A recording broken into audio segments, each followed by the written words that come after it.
Welcome to the Shield Sports Desk. I'm Chris Klein-Schultz. Last week, all of campus was buzzing in anticipation of the 100th meeting between the Valpo men's basketball team and in-state rival Butler last Saturday. A sellout crowd packed the Athletics Recreation Center, setting the scene for yet another memorable matchup. Valpo trailed by 5 at halftime, but a Corey Johnson layup opened up a strong second-half start for the Crusaders. Zach Hahn responded for Butler by sparking a 9-0 run from behind the arc, but Valpo was quick to counter. The Crusaders would score 12 straight points, including a Matt Kenny three-pointer to take a 42-40 lead. Ryan Brokoff also connected from distance, converting this shot to give the Crusaders their largest lead of the game at 8 points late in the second half, but Butler clawed its way back. Matt Howard tied the game at 67 points thanks to a three-point play, and it would be enough to send the game into overtime. Valpo dominated the extra session with a steal and finger roll from Brokoff, padding the Crusader advantage. Though the Bulldogs tried to engineer a comeback, Valpo's Howard Little stepped up, starting with a difficult jumper from the left elbow. Then with the shot clock winding down, Little dropped in a dagger from 28 feet out to guarantee the victory. And with that, the students stormed the court for the Crusaders' first win against Butler in 18 years.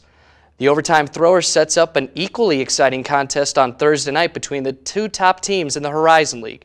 Second place Valpo will square off with first place Cleveland State at 6 p.m. Central Time in Cleveland, Ohio. The winner will claim sole possession of first place heading into the weekend. Another team that found success over the past week was the number 13 Valpo women's bowling team. In a field of 28 teams, most of them ranked nationally, the Crusaders finished in 11th place at the Kutztown Invitational in Reading, Pennsylvania. Junior Natalie Cortez picked up all tournament honors for the third time this season with an impressive average of 218.7. This score gave Cortez a second-place finish individually. The number 13 Crusaders will now take some time to rest with the team's next meet scheduled for March. Finally, the Crusader women's basketball team opened a 4-game homestand in the Arc last week with a pair of contests. Valpo lost a 73-61 decision to the Milwaukee Panthers on Thursday, and this came ahead of a big test against the 16th-ranked Green Bay Phoenix Saturday evening. We pick up the action in the second half with the Crusaders trailing 36-24. Preseason Player of the Year Kayla Tetschlag hits a three-pointer to start a run of 9 straight points from the Phoenix. Valpo tried to answer back courtesy of Rashida Ray. The Crusader senior led the team with a career-high 16 points, but it would not be enough to pull off an upset. Celeste Haywish makes this trade a stymie a Valpo rally as part of a solid 19-point victory over the Crusaders. That game closed out the first half of the Horizon League season. Valpo currently sits in a tie with Youngstown State for 9th place with a mark of 1-8 in league play. The Crusaders will continue their homestand later this week with matches against Wright State and Detroit. That's all the news from the Shield Sports Desk. I'm Chris Klein-Schultz. Thanks, Chris. The only thing more impressive than that win over Butler was these past couple days, massive amounts of snow. But is this the end to our winter weather? For that answer, let's send it over to Shield meteorologist Dan Giroux.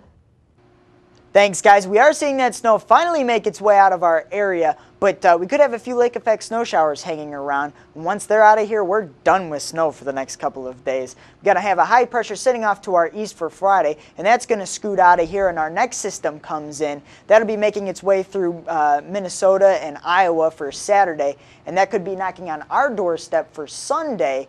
But we won't see nearly as much accumulation out of it as we have the last couple of days, which is going to be fantastic. Now tonight we drop down to a low of 2 degrees, but with winds out of the northwest at 10 to 15 miles per hour, we are going to see some frigid wind chills, and that snow will finally be ending. And tomorrow is going to be another chilly day. Get up to a high of only 11 degrees, but it will be mostly sunny. So I guess you could call that a trade-off. Now in the 5-day forecast, you see we are cold for the next couple of days, but we warm up just a little bit for Sunday, and we are finally back above freezing for the start of the work week. But look at that, on Monday we could be seeing our next chance of snow, not nearly as much accumulation as we've seen the last couple of days, which is phenomenal. For the Shield, I'm meteorologist Dan Giroux.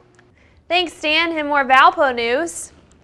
Valparaiso students were treated last week to University Programming Council's Winter Week.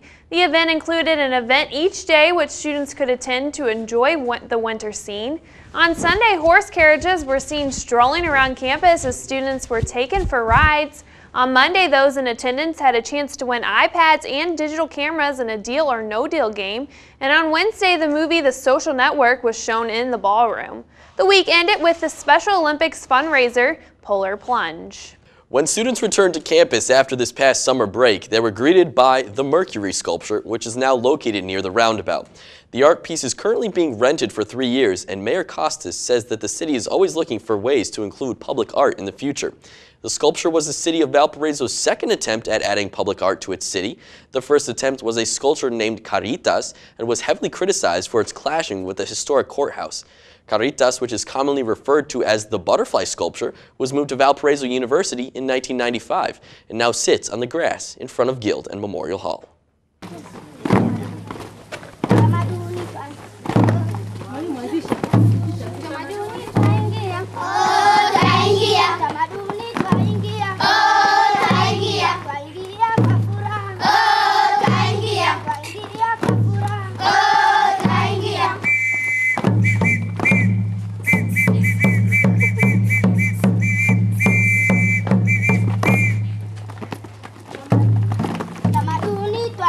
Those are the kids that will benefit from this year's World Relief Campaign. Sauk kicks off the World Relief Campaign on Friday with a coffee house at 7 p.m. in the campus cafe. This year's World Relief Campaign Kajinga will benefit the Mandaka Pre-Primary School in a village in Tanzania.